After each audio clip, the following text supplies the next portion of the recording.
अस्सलामु अलैकुम वरहमतुल्लाहि वबरकातुहू। रब्बि इश्रह ली सदरी व यस्सिर ली अमरी वहलुल उक़दतम मिन लिसानी यफ़क़हू क़ौली। आज क्या डिस्कस करने जा रहे हैं? आज कैपिटल गेन डिस्कस करने जा रहे हैं।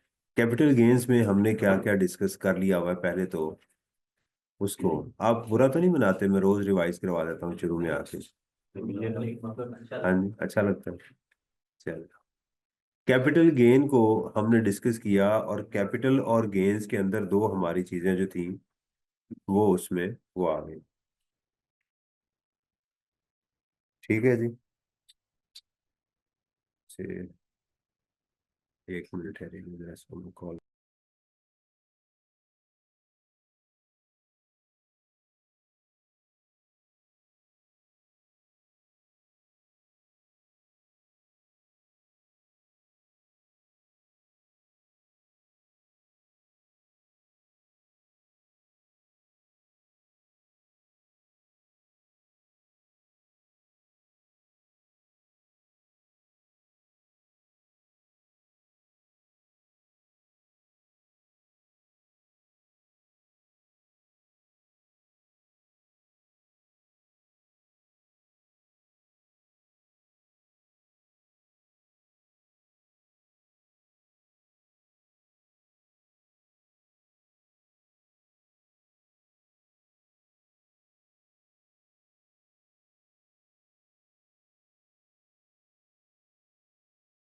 पूछा जा रहा है ना, उसके अलावा जितनी मर्जी बातों का जवाब देंगे वो जवाब नहीं होगा, है ना?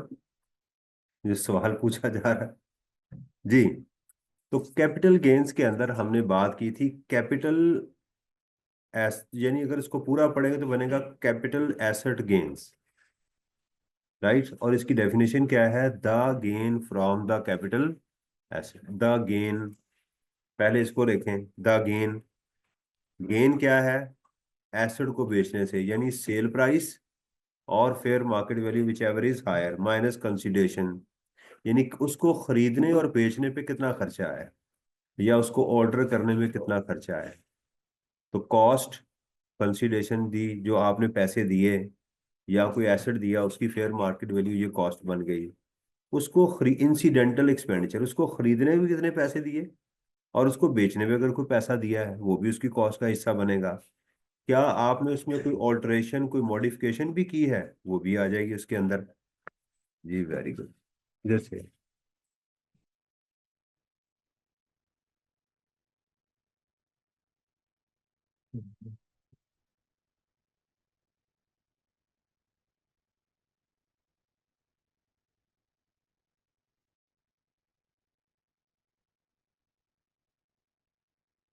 अच्छा। हाँ, अच्छा अच्छा, उसका टूटना ही अच्छा था।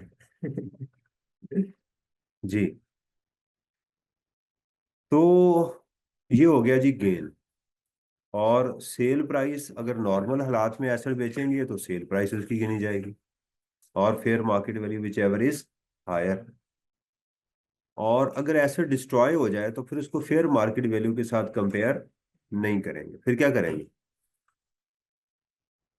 फिर उसकी जो स्क्रैप वैल्यू है, अगर वो एसेट को बिक गया है, टूट गया था, बिक गया है, और उससे कोई इंडेमनिटी कंपनसेशन, किसी ने आपको कंपनसेट कर दिया, चोर चोरी करके ले गया था, उससे कुछ पैसे रिकवर हो गए, ठीक है, और अगर पुलिस वालों को कुछ पैसे दिए हैं तो वो भी आपकी कॉस्ट का हिस्सा बन जाएगी उसको रिकवर करने के लिए। ठीक है, तो ये चीजें हमारी क्या हो जाएंगी, उसमें आ जाएंगी। तो ये हो गया गेन। अब कैपिटल एसेट को हमने डिस्कस किया था। लॉ ने कहा वो तमाम एसेट जो बिजनेस में इस्तेमाल हो या प्राइवेटली इस्तेमाल हो, पर्सनल, ठीक है, वो कैपिटल एसेट कहलाएंगे।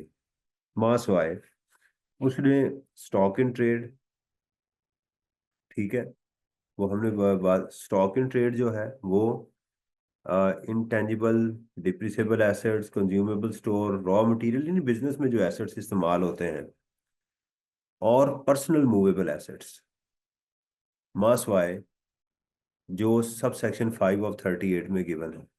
Jewellery, painting, sculptures, coins, first day cover, folio, books, rare manuscript, ये सारी चीजें उसमें शामिल, वो वो कैपिटल एसेट्स होंगी। वो कैपिटल एसेट्स। और दूसरा, इन एसेट की क्या ख्वास है कि इनमें लॉस होगा तो हम इसको इग्नोर करेंगे। ये बात हमने डिस्कस कर ली। फिर हमने इसके ऊपर, अच्छा, इसके लिए मैंने एक लफ्ज बनाया हुआ था पहले, Sidhu. Sidhu is not a capital asset. Sidhu है ना वो, जो इंडिया का, जो बहुत मुस्कुराता है वो। तो Sidhu is not a capital asset. कैसे? Stock in trade, intangible depreciable assets and other movable assets, तो Sidhu is not a capital asset. उसके बाद हमने बात की थी कि ये जो कैपिटल एसेट की आगे दो क्लासिफिकेशन सेक्शन के मुताबिक है। एक थी 37A की, सिक्योरिटीज, जिसके सिक्योरिटी से क्या मुराद है? Public company shares, public shares of public company, vouchers of PTCL, मुदारबा certificates, redeemable capital, derivatives, right, और traded fund, units of traded funds. ये चीजें जो है हमारी क्या होंगी? सिक्योरिटीज कहलाएंगी। ये सारी की सारी सेपरेट ब्लॉक में है।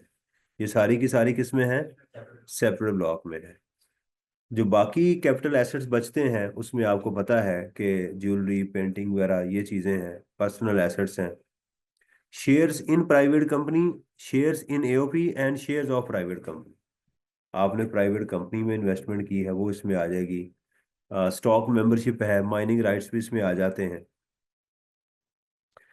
एक दफा उसने एग्जाम के अंदर ये बात कही, उसने कहा एक प्लांट था हमारा जो बाहर के मुल्क से आ रहा था, रास्ते में डैमेज हो गया वो। क्या हुआ? बिजनेस के लिए आ रहा था तो रास्ते में क्या हुआ? डैमेज हो गया। उसकी इंश्योरेंस मिल गई हमें और वो खामोश हो गया। अब जब ऐसे डैमेज होता है तो उसकी इंश्योरेंस, जो भी कंपनसेशन होती है माइनस उसकी कॉस्ट हम कर देते हैं।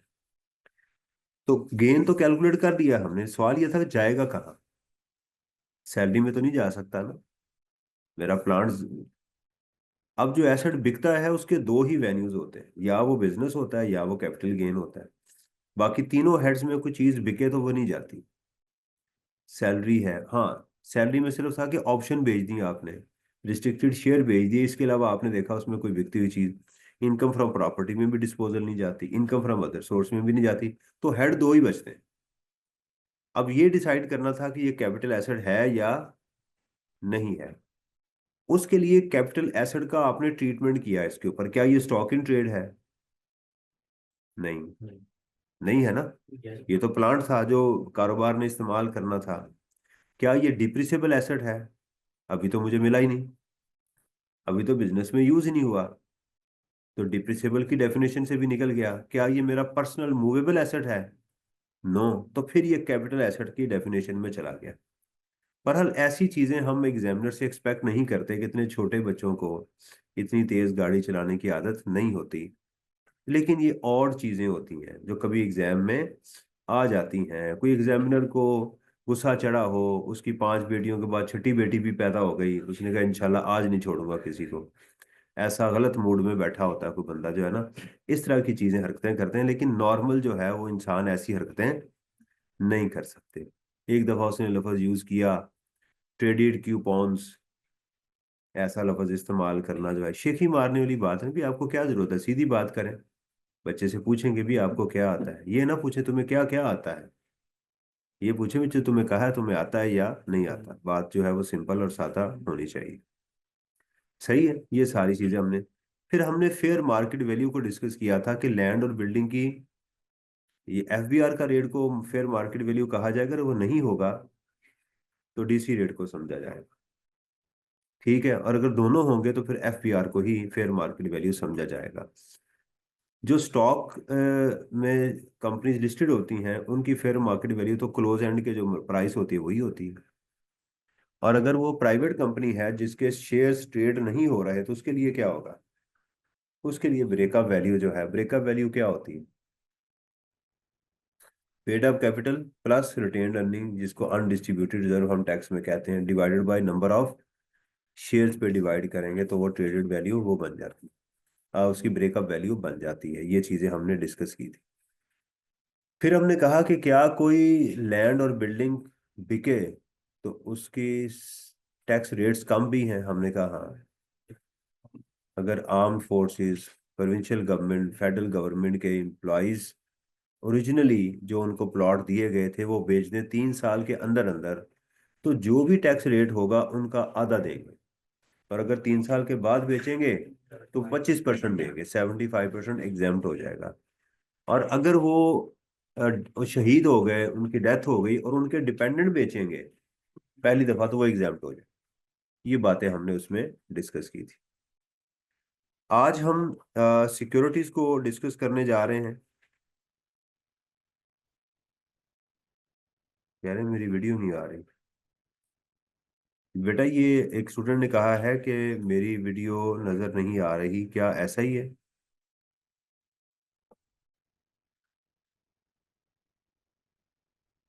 ऑनलाइन जो स्टूडेंट देख रहे हैं, एक स्टूडेंट ने मैसेज किया है कि सर नहीं आ रही।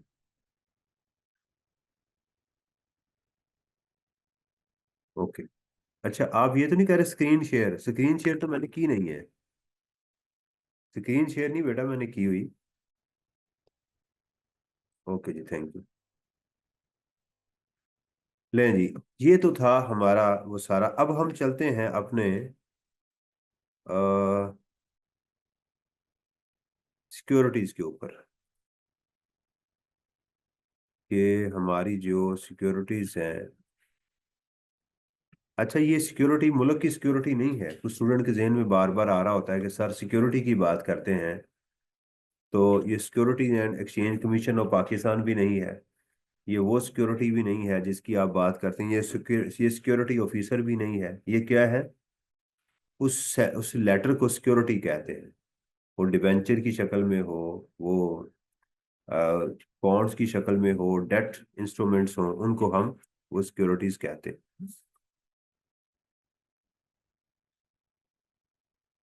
ये सारा हो गया था। इसमें अगर कोई चीज, ये भी टेबल भी हमने पढ़ लिए थे, आपको याद? ये मैंने कहा था अभी रहने दें। एडवांस टैक्स जो है, ये ग्रे एरिया, अभी इसको छोड़ दें।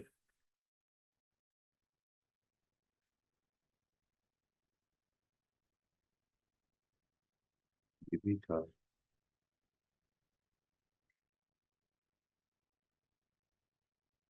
नॉन कॉग्निशन रूल्स मुझे याद है, ये हमने बड़े इंपॉर्टेंट थे। हमने क्या कहा था नॉन कॉग्निशन रूल में? एस, उसने कहा सुसाइडल, SDGL। क्या लफ्ज उसने बोला था? Suicide gas limited. ठीक है। तो ये था, स्पाउस को दिया जाए डेथ के ऊपर या रिलेटिव को गिफ्ट दिया जाए, ये लफ्ज आपने खराब नहीं करना। गिफ्ट रिलेटिव को दिया जाए तो वो एग्जेम्प्ट होता है। और अगर कोई शख्स रेजिडेंट है, ये रेजिडेंट के ऊपर मैंने हाईलाइट करवाया था, रिलेटिव की डेफिनेशन की थी। अच्छा जी, इसमें नीचे लिखा हुआ है कि ट्रांसफर फैसल under agreement to live apart is exempt in the hands of recipient. यहाँ पर सिर्फ ये बात बताई जा रही है कि जिस शख्स ने तलाक दी और जिसको कंपनसेशन मिली। अच्छा, ये ऐसे नहीं होता कि तलाक लेने वाले को ही कंपनसेशन मिलती है, बाज का तलाक देने वाले को और बाज का तलाक लेने वाले को कंपनसेशन मिलती है। ये दोनों सूरतों में हो सकता है, एक कॉन्ट्रैक्ट पे डिपेंड करता है कि तलाक अगर खातून ले रही हैं, हो सकता है उनको पैसे देने पड़े कि जी पैसे ले लो मेरी जान छोड़ो मुझे, जिसको खुला कहते हैं। तो वो भी हो सकता है। तो जिसको भी पैसे मिलेंगे, अब जिसको वो चीज मिलेगी, गोल्ड हो, वो घर हो, जो भी हो, उसके लिए भी एग्जाम्प्ट होगा। बेचने वाले के लिए भी एग्जाम्प्ट और लेने वाले के लिए भी एग्जाम्प्ट, दोनों के लिए क्या होगी ये? एग्जाम्प्ट होगी। अब आगे जो बात आती है कि जब वो आगे बेचेंगे तो क्या होगा, वो मैं बात आपको बता चुका हूँ कि उसकी जो कॉस्ट जीरो नहीं होगी, बल्कि जो कॉस्ट जो उसकी थी, जिसने बेचा दिया है, जो उसकी कॉस्ट होगी, इसकी भी वही कॉस्ट बन जाएगी। इन है विरासत में भी ये एग्जाम्प्ट होता है। ठीक है। ये गिफ्ट के ऊपर मैंने कल आपको बताया था कि वो एक वीडियो है, वो देख लीजिएगा। मेरे चैनल पे आप जाएंगे तो वहां लिखेगा टैक्स ट्रीटमेंट ऑफ गिफ्ट, वो लाजमी उसको देख लीजिएगा। बड़ी अच्छी वीडियो मैंने बनाई हुई है।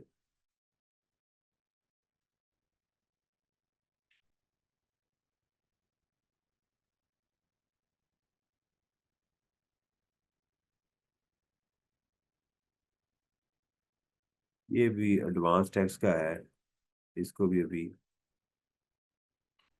वैसे उन्होंने लिखा तो हुआ है इसके ऊपर कि purchaser of share of a company shall deduct adjustable advance tax of market value of the shares and pay to FBR within 15 days of the payment of cost transfer of the shares। ये advance tax की है बात, इसको भी जरा grey area में डाल दें।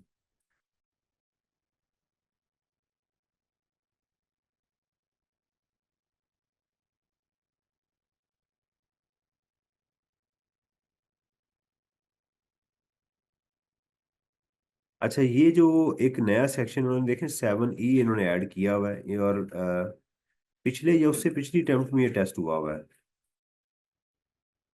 7E वाला। ये बाद में मैं करवाता हूँ, एक डिफरेंट चीज़ है ये।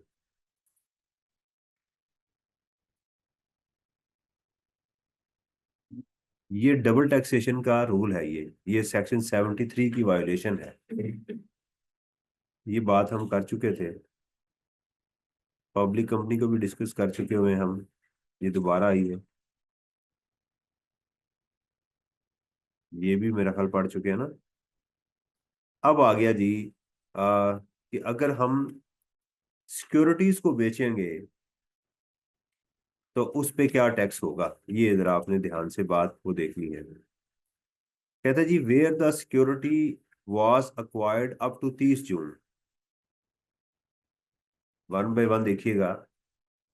दोबारा बात किसकी हो रही है, अक्वायर्ड की।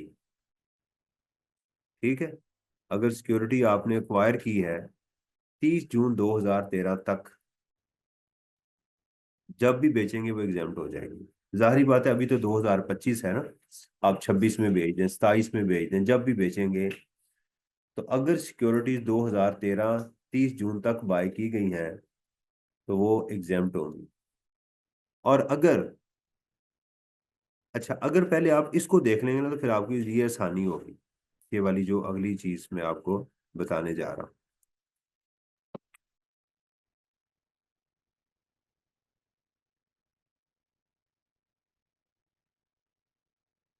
आप पहले इसको देखिएगा, अभी जो करंट हमारी चल रही है, ठीक है, ये देखिएगा, ये वही रेट हैं जो आपको लैंड और बिल्डिंग के नजर आ रहे थे। क्या था कि अगर आपने कोई प्लॉट 1 जुलाई 2024 को या उसके बाद खरीदा है तो रेट क्या है, 15%। लेकिन बाकी केसेस में क्या है, अगर आप फाइलर नहीं हैं तो फिर आप नॉर्मल में चले जाएंगे या 15। इसकी मैं आपको अभी इलस्ट्रेशन करवा देता हूं ताकि आपको समझ आ जाए। ये बात क्लियर हो गई। तो ये तो दोनों के लिए सेम है, यानी लैंड और बिल्डिंग हमारी हो या हमारे पास जो है वो प्रॉपर्टी सिक्योरिटीज हो, तो दोनों का रेट इस साल उन्होंने क्या कर दिया, सेम कर दिया। कि अगर आप 1 जुलाई 2024 या उसके बाद खरीदेंगे तो जब भी बेचेंगे उसका होल्डिंग पीरियड के साथ कोई ताल्लुक नहीं है। इससे पहले की बात करते हैं कि 2013 तक तो हो गए एग्जेम्प्ट, 2013 तक तो क्या हो गए, एग्जेम्प्ट है ना यहाँ तक ये वाली। 2013 से 22 तक जो है वो कितना रेट था, 12.5%। कितना था, 12.5%। ठीक है। अच्छा, यानी आप देखें यहाँ पर स्लैब जरा डिफरेंट है। और 2022 से लेके 24 तक, 30 जून तक, वो कितना लिख दिया कि अगर 1 साल तक बेचेंगे तो वो 15% है, और अगर 1 साल के बाद बेचेंगे तो कितना है, 12.5%। अच्छा, अगर इसको टेक्निकली आप देखें, टेक्निकली जरा देखिएगा, तो हमारे ऊपर जो रेट लग रहा है वो 15% ही लग रहा है। देखें कैसे, मैं आपको बताता हूँ। अगर आपने सिक्योरिटी एक्वायर की 1 जुलाई 2013 से 30 जून 2022 तक, ठीक है, तो आज के दौर में अगर आप इसमें कहीं बाय करें, इसके अंदर, तो 23 24 और 25, 3 साल से ज्यादा का अरसा हो चुका होगा, तो 12.5% लगेगा रेट। मैं आपको जरा इस तरीके से करके दिखाता हूँ। आपने करना ये है कि इसकी हम पहले ना स्लैब्स बना लेते हैं इधर, ताकि हमें थोड़ा सा आसानी। पहली स्लैब क्या है, आप 30 जून 2013 पहले लिख लें यहाँ पर। यानी असल सारी गेम तो जून तक ही चल रही है ना, तो हम सिर्फ 2013 लिख लेते हैं ताकि हमें काम करने में आसानी हो। 2013 तक, और उसके बाद की अगली स्लैब हमारी कब तक चल रही है? 2022 तक। और उसके बाद हमारी कौन सी स्लैब चल रही है अगली? 24 तक। और उसके बाद हमारी अब की करंट स्लैब ये वाली जा रही है। तो बेसिकली यहां पर क्या हो गया? 0%। यहां पर क्या हो गया? 12.5%। राइट। यहां पर क्या हो गया? 12.5%। और यहां पर क्या हो गया? 15%। वो कैसे? भाई जो बंदा यहां पर, मैं तो यहां फॉल कर रहा हूं ना, तो बिल्कुल इस पीरियड में कहीं होगा तो फिर ही एक साल उसको बनेगा ना। यानी इस स्लैब के अंदर कहा गया कि अगर आप सिक्योरिटीज को एक साल के अंदर अंदर, यानी इस पीरियड के दौरान अगर आपने एक्वायर की है, यानी 1 जुलाई 22 से लेके 30 जून 24 तक। थोड़ा सा दिमाग की दही बनाएगा ये वाला एरिया, लेकिन हम उसको आसानी से कर सकते हैं। देखिएगा दोबारा, 13, 22, 24 और ऑनवर्ड। 24 के बाद तो एक ही रेट है ना, वो है हमारा 15%। 24 को 1 जुलाई, उससे पहली जो स्लैब है उसमें 12.5 और कितना है? 15%। यानी अगर होल्डिंग पीरियड उसका एक साल के अंदर है तो फिर आपको 15% देना है। और अगर एक साल exceeding 1 year but does not exceed 2 year, तो फिर कितना हो जाएगा? 12.5%। सही है। तो ये हमारे पास उसने रेट जो है हमें बता दिए। जनरली मैं आपको बता दूं, जनरली जो मैं आपको बता दूं कि एक साल के अंदर अंदर अगर सिक्योरिटीज बेची जा रही है ना, तो 15%। अगर आप घूम गए हैं ना एग्जाम में, अगर होल्डिंग पीरियड उसका 2025 के लिए बता रहा है और आपको समझ नहीं आ रही कि क्या हो रहा है, तो आप जो है वो उसका आप 15% रेट लगा दें अगर कंफ्यूज हो रहे हैं। लेकिन बेहतर ये है कि आप अगर इनको याद कर लें, नॉर्मली वो रेट ये दे भी देता है, नॉर्मली ये रेट से दे भी देता है, इसलिए तसल्ली के साथ आप इसको पढ़ेंगे तो बात समझ आ जाएगी। अच्छा, स्टूडेंट जब अंग्रेजी पढ़ता है ना, तो उसको साथ साथ चाहिए कि समझ रहा हो यार, इस ये खरीदा, ये बेचा, ये उसकी मार्केट वैल्यू थी, ये थी, फिर उसकी अंग्रेजी ठीक चल रही होती है। लेकिन जब वो अंग्रेजी के अंदर ही एक ही दफा पढ़ता है ना, तो कहता हो यार ये पता नहीं क्या कहानियां सुना रहा है। लेकिन तसल्ली के साथ पढ़ने से चीज वाजिया हो जाती। चलें जरा मेरे साथ पढ़ें। सिक्योरिटीज कब एग्जाम्प्ट होंगी? 2013 तक जो अक्वायर की गई होंगी एग्जाम्प्ट हो जाएगी। और उसके बाद वाली 2022 तक और आज बेची जा रही हैं, तो वो क्या होंगी? 12.5%।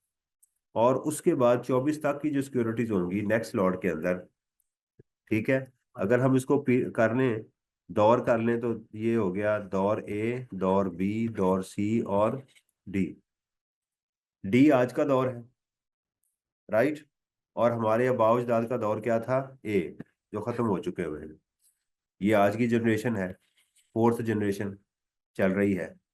ए जनरेशन वालों को टैक्स नहीं लगेगा, राइट। हमें कितना टैक्स लगेगा? 15% टैक्स लगेगा। इसके दरमियान वाले जो हैं, हमारे जो दादा थे, ये हम हो, अगर ये हमारे अब्बू हो गए, तो ये क्या हो गए? दादा। तो दादा को कितना टैक्स लगा? 12.5%। और जो हमारे अब्बू की नस्ल के जो जवान लोग हैं उनको कितना लगेगा?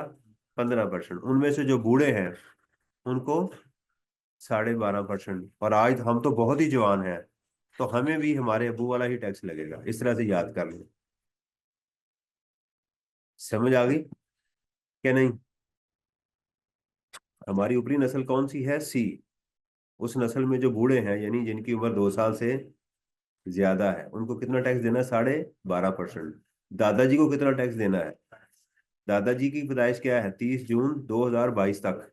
तो तमाम लोग जो 30 जून 2022 तक पैदा हुए वो दादा है, राइट। जो 30 जून 2024 तक पैदा हुए वो कौन है? अबू हैं। और करंट नस्ल क्या है?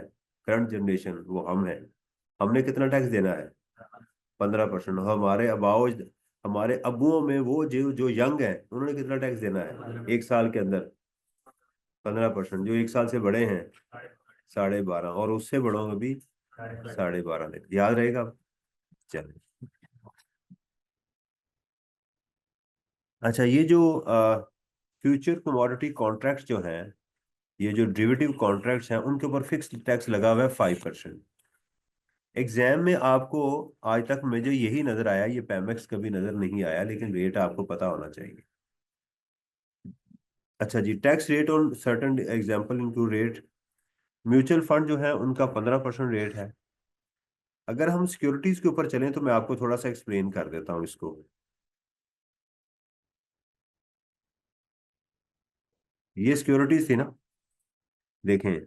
डेरिवेटिव प्रोडक्ट जो पाकिस्तान मर्केंटाइल एक्सचेंज में डील हो रही है, इनका कितना रेट है? 5%। और इसके अंदर जो म्यूचुअल फंड कहाँ लिखा हुआ है? हमारे म्यूचुअल फंड था ना इधर में,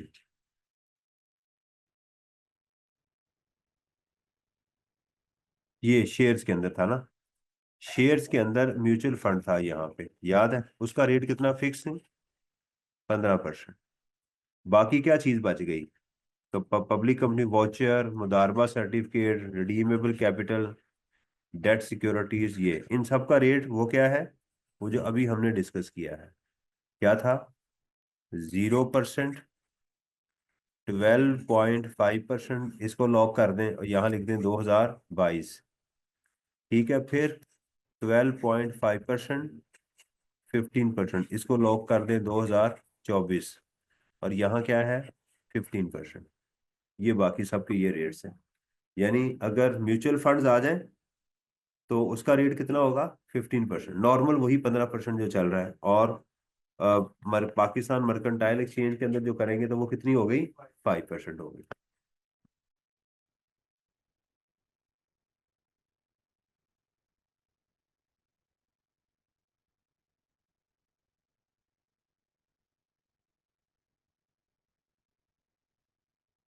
अच्छा, सिक्योरिटीज का गेन वो कहता है जी फाइफो बेसिस पे टैक्स होगा।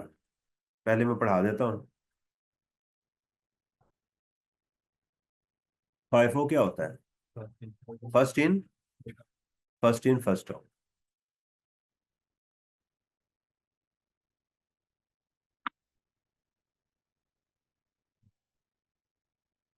नजर नहीं आ रहा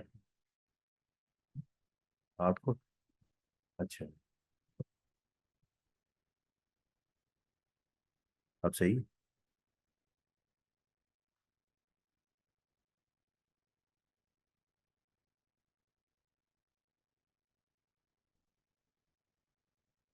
अच्छा जी, उसने कहा कि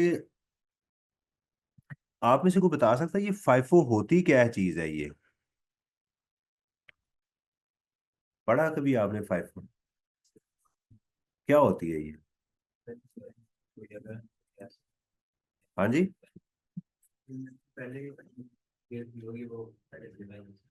सेल करेंगे, और अगर गाहक कहे नहीं मुझे अभी वाली दो करंट, जैसे मैं करता हूँ। मैं जब जाता हूँ बेकरी पे, तो उनकी पहली चीजें हटा के मैं पीछे से चीज उठाता हूँ।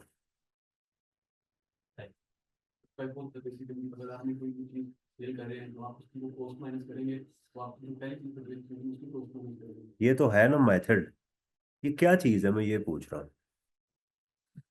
भाई आपने कहा जी फर्स्ट इन फर्स्ट आउट, तो बेकरी वाले करते क्या है? जो कल की होती ना ब्रेड, वो आगे कर देते हैं, नई पीछे करते हैं, ताकि फाइफो ही चले। ताकि कस्टमर ने क्या करना है, आसानी ना। उसने आज ये ब्रेड उठानी है, मैं नहीं उठाता, मैं पिछली वाली ब्रेड उठाता हूँ, क्योंकि मुझे उनका पता है कि फ्रेश इसने पीछे, तो मैंने उनका लाइफो चला दिया। लास्ट इन फर्स्ट आउट, जो लास्ट लास्ट मीन करंट जो आई है, मैंने वो पहले उठा ली। तो ये फाइफो फिर क्या हुई? ये तो मेथड है ना जी, फर्स्ट इन फर्स्ट आउट। चले, मैं आपको इसकी,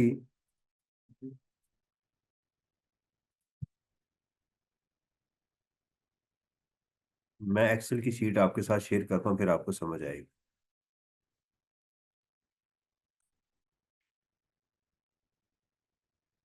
मैं कहता हूँ कि हम यहाँ पर डेट लिखते हैं, डेट। और मैं इनको यहाँ पर जाके डेट्स के अंदर फॉर्मेट सेल,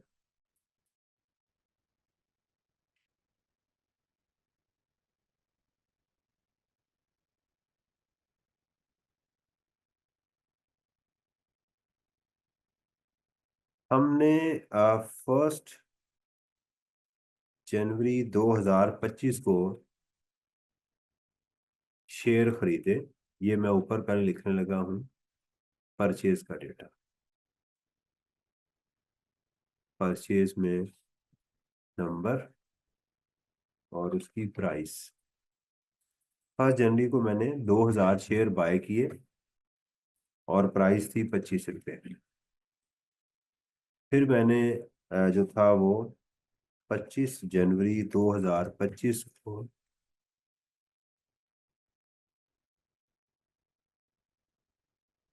मैंने फिर 5000 शेयर खरीदे और शेयर प्राइस थी 30 रुपये। ठीक है। उसके बाद 15 फरवरी 2025 को, यहाँ हम सेल लिख लेते हैं, मैंने सेल कर दिए 3000 यूनिट। ठीक है, 40 रुपए के। ठीक है। तो अब मेरी सेल प्राइस क्या हो गई? वो हो जाएगी मेरी 3000 इंटू 40, 12,000, 1,20,000। अब इसमें से कॉस्ट ऑफ सेल में क्या माइनस करूँ? कॉस्ट ऑफ मेरी क्या होगी? फिर 2025 के हिसाब से करेंगे 1,000 की। क्यों करेंगे? मैं यही तो पूछ रहा हूँ। मैं अब कर देता हूँ, मैं कहता हूँ जी, हमने किया 2000 यूनिट जो थे वो मैंने माइनस किए 2000 इंटू 25, और फिर बाकी के बचे 1000 ये इंटू 30। तो मैं कहूंगा जी मेरा जो गेन आया वो ये वाला है। ये आप अकाउंटिंग में भी यही करते हैं ना, तो मैं कहूंगा मेरा कैपिटल गेन ये है। पहला सवाल तो ये है, तो मुझे इसका बताएं, ये क्यों यूज करते हैं? मेरा सवाल है आपसे, एक आंसर आया हुआ देखते हैं।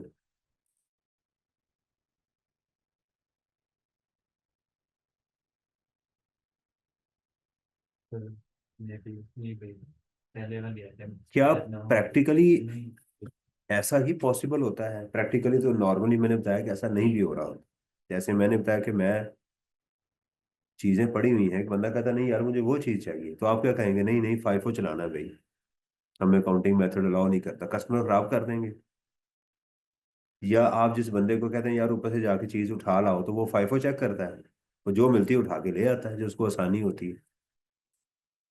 बाज का कारीगर क्या करते हैं, लाइफो भी चल रहे होते हैं। वो कैसे? मसलन जिस रात को आपकी गाड़ी आई है, वो पैकेट लेके आया, तो वो उसको आप कहते हैं यार ये गोडाउन में लगा दो, तो लगा देगा ना वो। 3 दिन बाद दूसरी गाड़ी आई है, तो वो पहले वाले आगे करेगा? ऐसे तो नहीं करेगा ना। बड़े आइटम्स हैं तो वो क्या करे, उसके आगे लगा देगा। तीसरा आएगा उसके आगे लगा देगा। ईंटें आ रही हैं, ऐसे ही करेंगे ना। अब एक ऑर्डर आ गया आपके पास, उसे कहा जाओ यार ईंटें उठा लो 5,000, तो वो क्या करेगा? वो पिछली वाली उठाएगा जाके। वो क्या करेगा? अगले वाली उठा लेगा। तो ये तो लाइफो चल रहा है। अगर गुड्स पेरिशेबल है क्या ये पेरिशेबल गुड्स के ऊपर चलता है फाइफो? कहीं लिखा हुआ है ऐसा? तो वो आइडेंटिकल होंगे तो डिपेंड नहीं करता हूँ चीजें सेम है वो पहले से तो पेरिशेबल नहीं है वो जैसे मर ये जाए। ईंटें सेम है ना, पहली भी ईंट थी अभी भी सेम है, ब्रेड भी सेम है। प्रोडक्ट की नेचर में सेम है वो बाद में खाने पहले खाने में बात होएगा नहीं। वो आप तो कंपनी अगर बात एक है तो फिर उन्होंने बात क्यों खास की है कि अभी फाइफो लगाएं?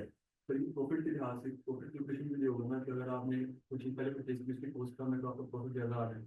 लेकिन अगर तो बाद में बेच देंगे तो आज अगर प्रॉफिट नहीं तो कल एडजस्ट हो जाएगा। मतलब चीज है इंटेंट फॉर एग्जांपल वो सेम नेचर की है। अगर हाँ, आप वो भी सेम है तो पीछे पड़ी हुई है फाइफो में नहीं है तो जो बाद में नहीं वो भी सेम है तो उनमें डिफरेंस होगा नहीं। आपकी डिफरेंस प्राइस नहीं है, यही इस मैं कह रहा हूँ ना, डिफरेंस नहीं है। तो मैंने इसको चार्ज कर दिया है ना, तो फर्क क्या पड़ेगा? मिसाल के तौर पे मैं दोबारा बेच दूंगा, ओवरऑल प्रॉफिट में तो इस साल प्रॉफिट ज्यादा हो सकता है, अगले साल कम हो सकता है। मैं कोई भी मेथड लगाऊंगा ना, मेरे प्रॉफिट में ओवरऑल फर्क नहीं पड़ने वाला। ये कंफर्म है ना? तो फिर क्यों लगाया है? करंट ये प्रॉफिट को कम करने के लिए, मुनाफे कम करने बढ़ भी सकता है, उलट भी हो सकता है। के लिए, तो depend करता है। भाई फाइव वो डिपेंड करता है ना, अगर पिछली दफा ये 30 की आई या 25 की आ गई, अगर मैं डेटा चेंज कर दूं तो यहाँ डेटा चेंज हो जाएगा।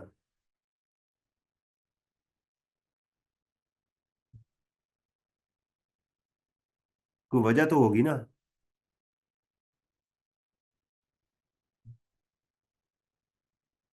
ये एक बेटा इशू है, ये मैं इसलिए यहाँ रुका हुआ हूँ क्योंकि मैंने आगे फिर ये बात डिस्कस होनी है बिजनेस में जाके। अब सुनिएगा,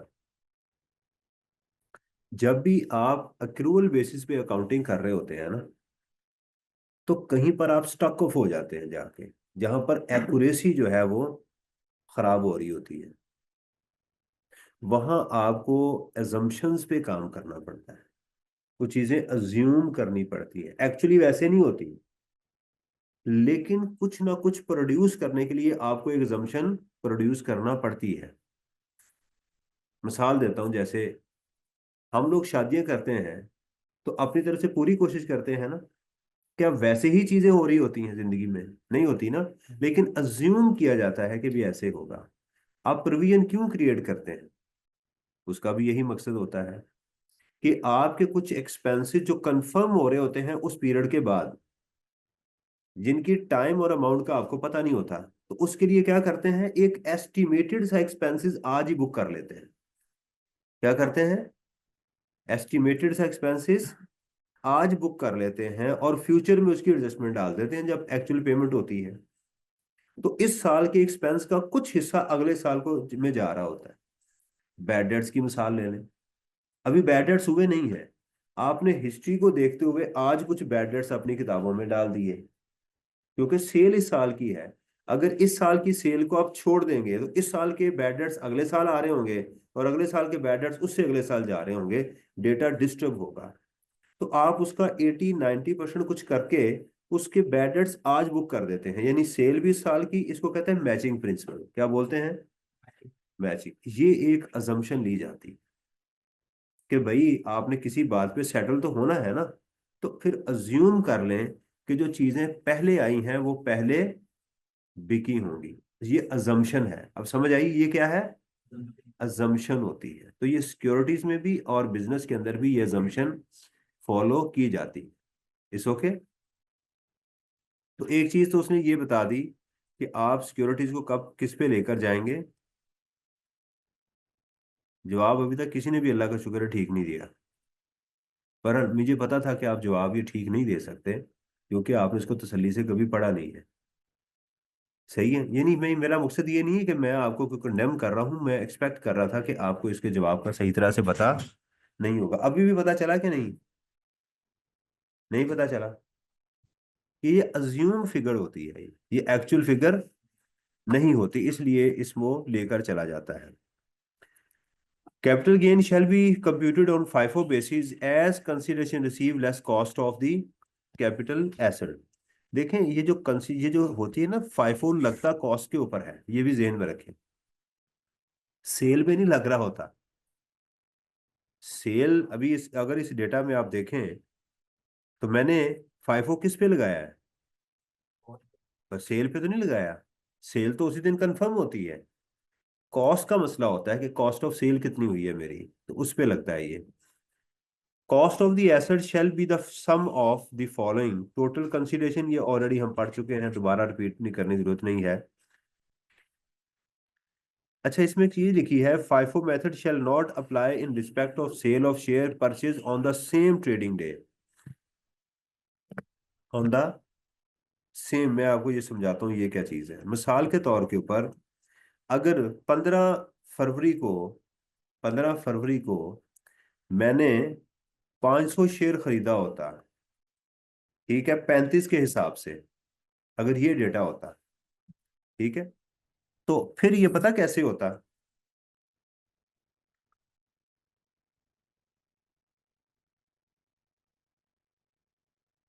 फिर हम ये जो 500 है ना, इसको सबसे पहले लेंगे, यानी आज ही खरीदे, आज ही। तो हम समझेंगे कि 3,000 के अंदर सबसे पहले जो बिके हैं ना, वो कौन से बिके हैं? ये 500, फिर ये 2,000, फिर फाइफो चलाएंगे। ये उसमें नहीं होता, बिजनेस में नहीं होता, ये सिर्फ सिक्योरिटीज के लिए मैं बात कर रहा हूँ। राइट, यानी पहले हम, यानी 3,000 पूरे करने हैं ना, तो क्या ज्यूम करेंगे कि पहले 500 बिके, फिर ये 2,000 बिके, और फिर इसमें से 500 बिके। टोटल हमारे पास शेयर्स कितने पड़े हुए हैं? 7,500। 3,000 बिक गए ना, तो बाकी कितने पड़े हुए हैं? 4,500। वो कौन कौन से पड़े हुए हैं? वो सारे के सारे ये वाले पड़े हुए हैं, 4,500। मेरा क्लोजिंग स्टॉक ये वाला मौजूद। ओके, तो फिर मेरी ये कॉस्ट ऑफ सेल कैसे होती? -500 × 35, 2,000, और यहाँ 1,000 की बजाय क्या होता? 500 होता। ये वाली ये सिचुएशन बनी थी।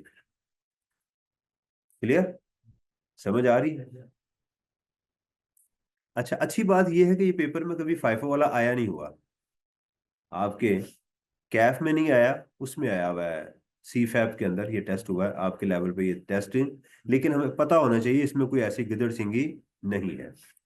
दूसरी उसने एक बात की है हमें, ये बात आज का लेसन थोड़ा सा याद करने वाला और थोड़ा सा दचकों वाला है। पहाड़ी इलाका शुरू हो गया, थोड़े से चक्कर भी आएंगे, थोड़ी सी इस तरह भी चल रहे हैं ना। राइट, यही तो सीए है। सैलरी भी तो ज्यादा मिलती है ना ज्यादा पढ़ने से। तो परेशान नहीं होना, इसको रिवाइज भी करेंगे, सेट हो जाएगा काम। Notional expenses on market base transactions. यहाँ दो बातें सीखने वाली हैं। नोशनल एक्सपेंसेस होते हैं 5% of the cost of the securities and 5% of the sale price. इसको नोशनल एक्सपेंस कहते हैं। क्या बोलते हैं? आप याद रखेंगे, 0.5%। और मार्केट बेस क्या ट्रांजैक्शंस क्या होती हैं, इसको बोलते हैं अगर आप अपनी जो डीलिंग है वो थ्रू प्रॉपर स्टॉक एक्सचेंज करें,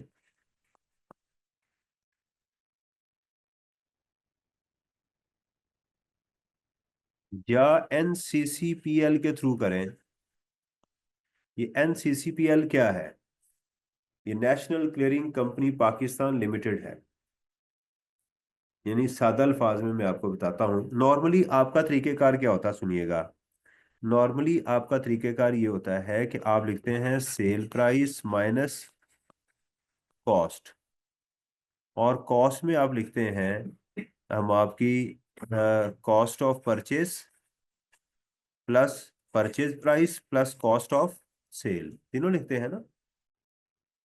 ऐसे लिखते हैं ना। आपने प्लॉट खरीदा, खरीदने पे कमीशन दी, खरीदने बेचने पे कमीशन दी, सारी चीजें ऐड करेंगे ना, कि नहीं? लेकिन जब सिक्योरिटीज को प्रॉपर चैनल से बेचा जाए, जिसको इंग्लिश में मार्केट टैक्स में मार्केट बेस्ड ट्रांजैक्शन कहते हैं, उसके लिए एक कंपनी बनाई है गवर्नमेंट ने, जिसको कहते हैं नेशनल क्लियरिंग पाकिस्तान लिमिटेड। जितने भी स्टॉक मार्केट के अंदर शेयर्स की लेन देन हो रही होती है ना, ये दरमियान में कंपनी होती है। देखें, मैं आपको बताता हूँ, ये है पाकिस्तान स्टॉक एक्सचेंज। ये तो सारे इमरान की क्लास शुरू हो रही है, ऑलरेडी स्टार्टेड। ये है अच्छा, पाकिस्तान स्टॉक एक्सचेंज क्या चीज है? क्या जहन में आता है? बार बार मैं लफ्ज बोल रहा हूँ पाकिस्तान स्टॉक। ये स्टॉक एक्सचेंज क्या है? शेयर की सेल परचेज होती है। मिसाल के तौर के ऊपर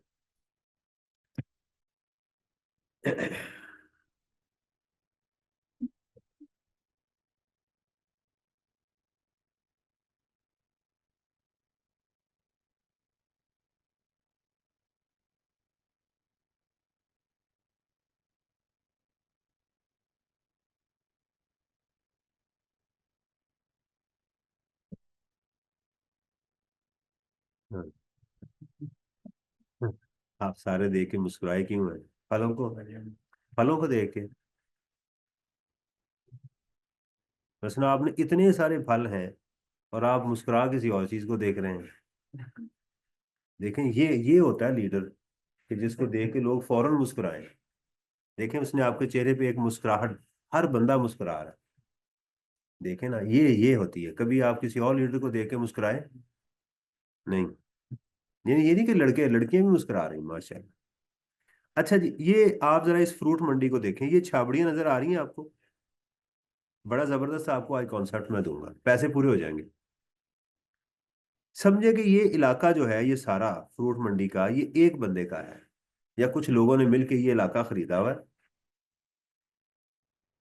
और ये सब लोगों को कहते हैं कि भी यहाँ पर आके तो आप अपने अपने जो है वो ढाबे लगाएं, और आप हमें उसके पैसे दें। मसलन ये बंदा है एक, तो इसने ये जगह ली हुई है। ऐसे आजकल जो हो रही है ना उधर दुबई के अंदर, एक बहुत बड़ा वो उन्होंने जगह दी हुई है। एग्जीबिशन जो चल रही है इस वक्त, बड़ी लंबी चौड़ी है। इस तरह फोटो स्टेडियम में भी होता है। तो वो आपको एक जगह प्लेस प्रोवाइड करती है, एक इंडिपेंडेंट पार्टी। तो जो सेलर और बायर दोनों वहां आके अपनी चीजें बेचते हैं। समझ आ रहे हैं? बायर से वो नॉर्मली कुछ चार्ज नहीं करते, लेकिन सेलर से चार्ज करते हैं। सेलर कहते हैं भी इस जगह का तुमने मुझे किराया देना है। नंबर वन, ये बात ध्यान में रखिएगा। दूसरा, कि इस जगह के रहने के कुछ असूल हैं। क्या असूल है? गंद नहीं डालना, फल के छिलके नहीं गिराने, शॉपर में डाल के आपने सामान देना है, झूठ नहीं बोलना, गंदा फल नहीं बेचना। अगर तुम वायोलेट करोगे तो तुम्हारी हम ये जो छाबड़ी है यहाँ से उठा के बाहर फेंक दें, यहाँ से तुम्हें बाहर फेंक देंगे। इसी तरह जो कस्टमर्स आते हैं उनको भी कहा जाता है कि आपने एहतियात करनी है।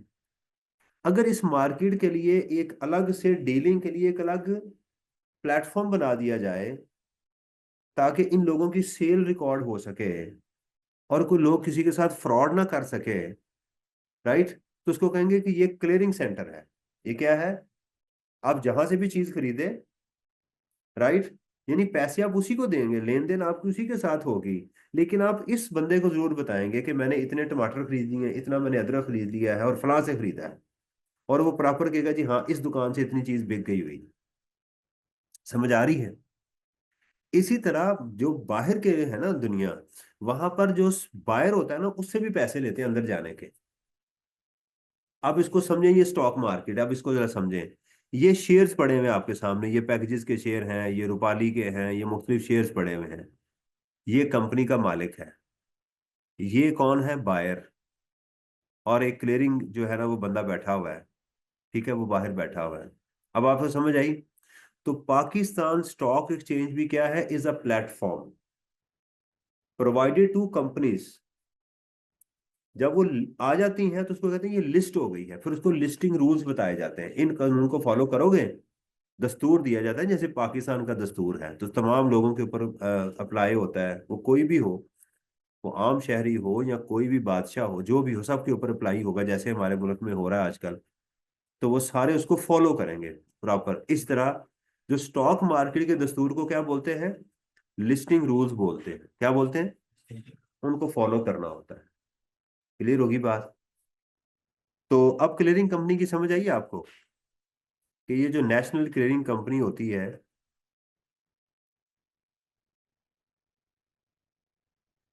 जी ठीक है,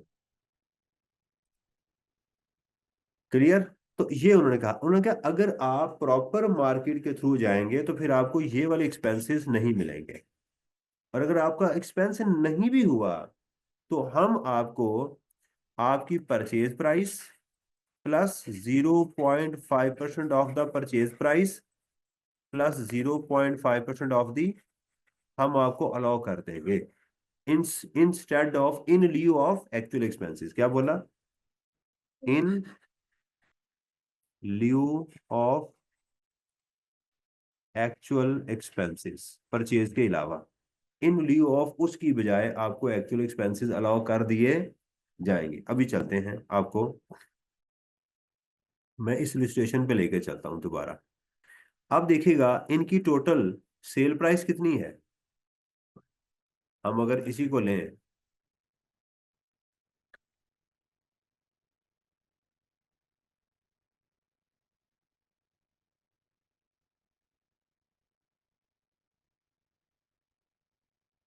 देखिएगा, ये सेल प्राइस हो गई और ये हो गई हमारी परचेज प्राइस, इसको मैं ग्रीन कर देता हूँ। सही है, ये हमारा आ गया गेन।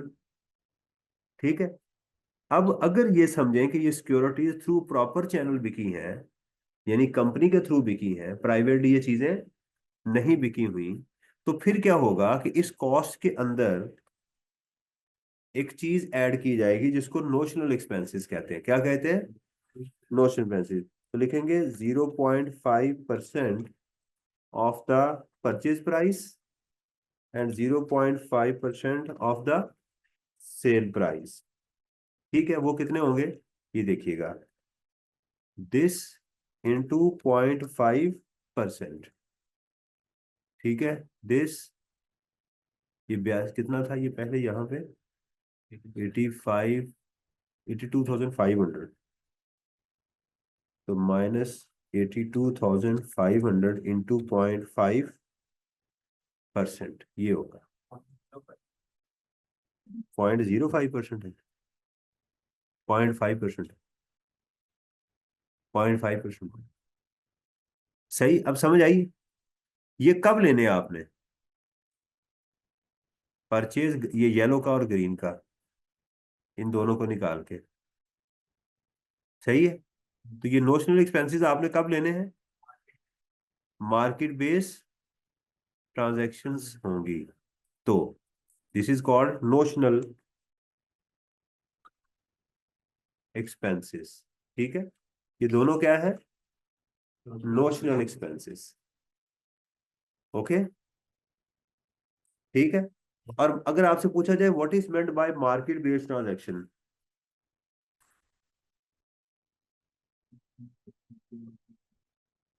तो क्या होंगे?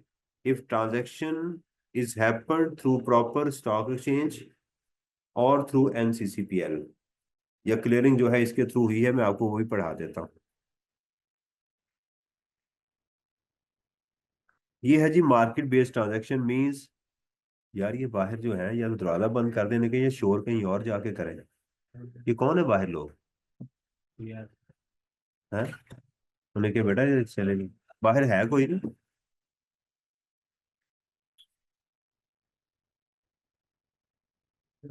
जा रहे हैं।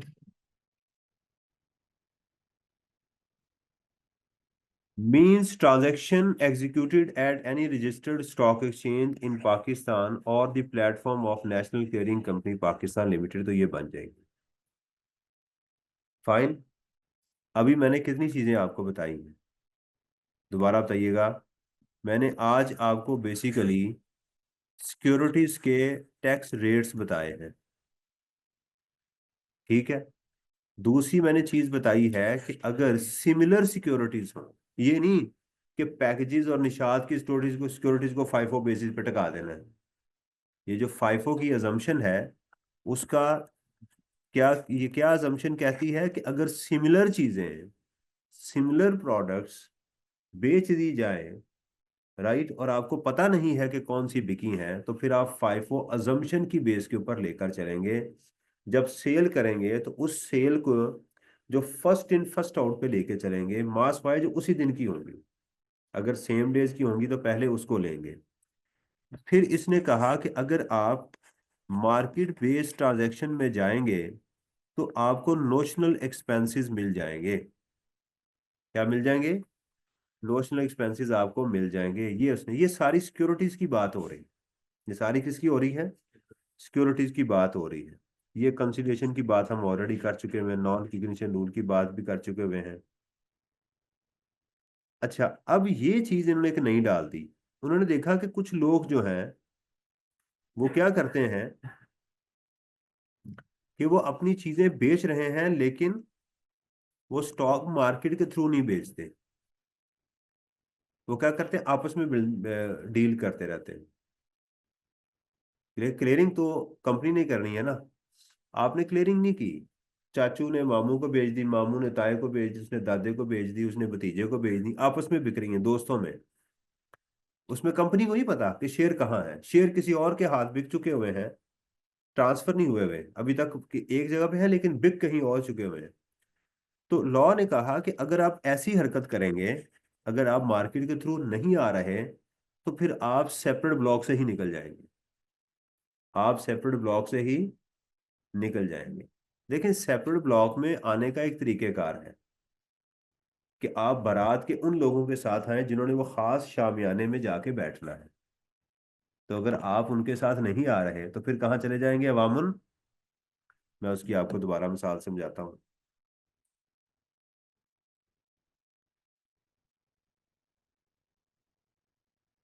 मैरिज फंक्शंस इन लाहौर,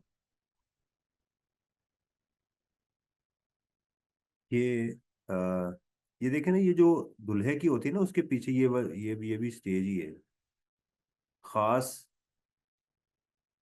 को मुझे नजर आ जाए। इन्होंने एक खास कनोपियां सी लगाई होती है अंदर, जहां पर वो दुल्हे के, एक तो दुल्हे को बिठाते हैं ना, एक उसके साथ जो है वो कुछ खास इधर करके भी इन्होंने लगाई होती हैं, वहां दुल्हे के खास सेपरेट ब्लॉक ऑफ इनकम को बिठाते हैं इधर। वो जो कहते हैं ना जी हमारी इज्जत कोई नहीं है, उनको इज्जत देने के लिए, तो वो एक खास होती है। तो अगर वो सब लोगों के साथ आएंगे, तरीके से आएंगे, तो फिर वहां बैठ जाएंगे। लेकिन अगर वो तरीके से नहीं आएंगे तो कहाँ बैठेंगे? अवामुन नास के अंदर। और फिर 1.5 लीटर की बोतल मिलेगी, टिन पैक उनको नहीं मिलेगा, मुर्ग मिलेगा, बकरा नहीं मिलेगा। ये वाली उनको चीज भुगतनी पड़ेगी। अब क्लियर हुई है बात? इसलिए हमारे लिए इंपॉर्टेंट बन चुका हुआ है कि ये अभी तक मुझे नजर नहीं आया टेस्ट होता हुआ, जब से ये अमेंडमेंट आई, पिछले साल ये अमेंडमेंट आई थी। अगर आपसे सवाल ये पूछा जाए कि क्या जो हमारी पब्लिक कंपनी है, जो हमारी सिक्योरिटीज हैं, क्या इस पे सेपरेट ब्लॉक ऑफ इनकम नहीं लगेगा, तो आप कहेंगे कि अगर ये अपनी जो डिस्पोजल है वो कहाँ से करेंगे? स्टॉक के थ्रू नहीं करेंगे, तो इनको नॉर्मल इनकम में डाल दिया जाएगा, जैसे ये प्राइवेट कंपनी है। सही है?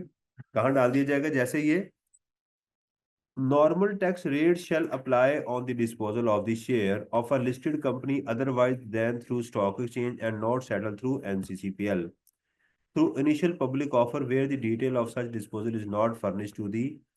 ये आईपीओ क्या होती है, ये भी एक दफा सुन लें। इनिशियल पब्लिक ऑफर होती है जब कंपनी पहली दफा अवामुल नास को शेयर देती है, उसको क्या बोलते हैं? इनिशियल पब्लिक ऑफर होती है।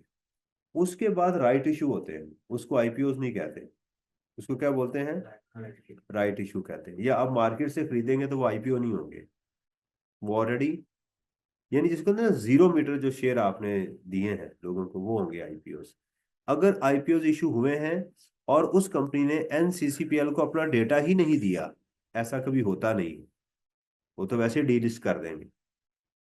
कि मंडी के अंदर एक बंदा आए और उसे कहा गया कि तुम इन चीजों के अलावा जो भी चीज लेकर आओगे पहले हमें नोट करवाना, और वो चुप करके लेके वहां पर चर्च बेचनी शुरू कर दे, तो कहेंगे भाई इधर पहले नोट करवाओ, आपको बताना चाहिए कि क्या चीज है, फिर जाके आपको हम करेंगे। लें जी, यहां तक पहले बताएं, फिर आगे चलते हैं। क्या समझ आई? अब थोड़ा सा इसको सोचें जरा। आज हमने बेसिकली क्या डिस्कस किया है? सिक्योरिटीज। राइट, सिक्योरिटीज क्या होती हैं वो आपको पता है। सिक्योरिटीज के रेट क्या होंगे? 30 जून 2013 तक एग्जाम, उसके बाद क्या आ गए? दादा, दादा दादा की उम्र क्या है? 30 जून 2022। उन पे टैक्स कितना देना दादा ने? 12.5%। दादा के बाद आ गए अबू। अबू की उम्र अगर 1 साल है तो 15%, और अगर 12.5 साल, साढ़े 2 साल है, तो फिर 12.5% दादा की तरह टैक्स देंगे। सही है? और अबू की उम्र कितनी है? 30 जून 2024। और बाकी हम कितना देंगे? 15% देंगे। याद हो गया? राइट, ये हमारे शेयर, वो शेयर्स कह रहा हूँ, हाँ शेयर सिक्योरिटीज की टैक्सेशन होगी। सिक्योरिटीज में अगर सिमिलर सिक्योरिटीज हो तो किसको फॉलो करेंगे? फाइफो को फॉलो करें। राइट, और फाइफो को फॉलो करने के बाद और क्या काम करेंगे? अगर ये सिक्योरिटी जो है प्रॉपर स्टॉक एक्सचेंज के थ्रू होंगी तो क्या करेंगे? नोशनल एक्सपेंस भी मिलेंगे, एक्चुअल एक्सपेंस के अलावा और क्या करेंगे?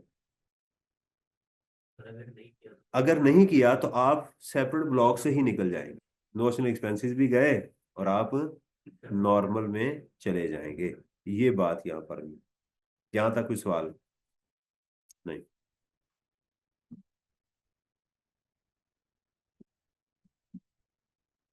नहीं जी, 10 मिनट की जरा ब्रेक कर लें। चाहे तो मेरी अभी नहीं आई, लेकिन ब्रेक तो कर लें, क्योंकि अगला जो टॉपिक है मैं पेपर में आया हुआ, जरा उसको मैं देख लूँ, बड़ा इंपॉर्टेंट है। यानी कैपिटल गेन समझे तो खत्म हो गया, प्रैक्टिकली खत्म हो गया। कैपिटल गेन प्रैक्टिकली क्या हो गया, खत्म हो गया। इसके अलावा कैपिटल गेन का एक क्वेश्चन इस या उससे पिछली अटेम्प्ट में आया हुआ है, ये फाइनल में भी आया हुआ है। एक नई इन्होंने चीज चलाई है, उसके खिलाफ बहुत ज्यादा शोर पड़ा, लड़ाई झगड़े भी हुए, अभी तक केसेस चल रहे हैं, लेकिन गवर्नमेंट मान नहीं रही, वो कहते हैं टैक्स लगाएंगे। वो असल में सेक्शन 73 की खिलाफ वर्जी है। सेक्शन 73 क्या कहता है? हाँ, कि एक चीज पे जिस पे टैक्स लग चुका हुआ है, आपकी वेल्थ पे टैक्स नहीं लगेगा।